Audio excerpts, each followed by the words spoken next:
সালাম ভাই বলে গেছেন যে ক্ষমতা চিরস্থায়ী না। আল্লাহ রাব্বুল আলামিন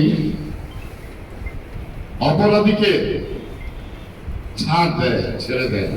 আর প্রমাণ দেখবেন সে ডিবি হারুন কি ছিল। এই ডিবি হারুন এই বাংলার কত ওলামালাকে তার অফিসে নিয়ে জামা খুলে ব্যথাঘাত করেছে, করে নাই? সে মাত্র তার জামা খুলেছিল অনেক লোকে। আর সে আল্লাহ কি করলো? পুরো জাতির কাছে, পুরো বিশ্বের কাছে তাকে ল্যাংটা করে ছাড়ছে। একটা কার বিচার? আল্লাহর বিচার।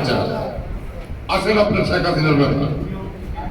বাংলাদেশের এই মুসলমান যারা ছিলাম আমরা, আমাদের কোরআন হাদিসের কথা শুনতাম কোথায়? যে ভালো ভালো মাওলানা, ভালো ভালো বক্তা, তারা যদি কোরআন হাদিসের কথা বলছে সেই কথাগুলি আর বিপক্ষে গেছে। সেই জন্য অনেক বড় বড়, যেমন আপনি দেখেন আমাদের সাইদি সবচেয়ে সে নিজ হাতে হত্যা করেছে। আর আল্লাহ তাকে কোথাও অসম্মানী করছে?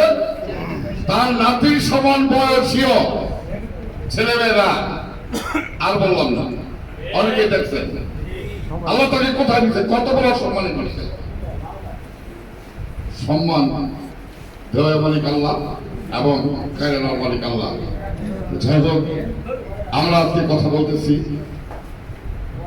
আমাদের যে সংগঠন, এই সংগঠন নিয়ে জিয়া মঞ্চ। আমি যখন জিয়া মঞ্চে আসি আমার আসার ইচ্ছা ছিল না, যেটা সত্যি। আমার বন্ধু জামাল অনেক জোর করে আমাকে নিয়ে আসছে, জিয়া মঞ্চ করতেছি। এই জিয়া মঞ্চের প্রেমে এতই পড়ে গিয়েছি, যারা জিয়া মঞ্চ করি প্রত্যেকে আমরা শান্তশিষ্ট মনপত্র এবং বিএনপি প্রেমিক। আমরা আওয়ামী লীগের অত্যাচারকে ভয় পাই নাই, কারণ আমি 15 বছর অত্যাচার করতে করতে ধৈর্য হয়ে গেছি। কোর্টের বারান্দায় যেতে যেতে প্রত্যেকের ধৈর্য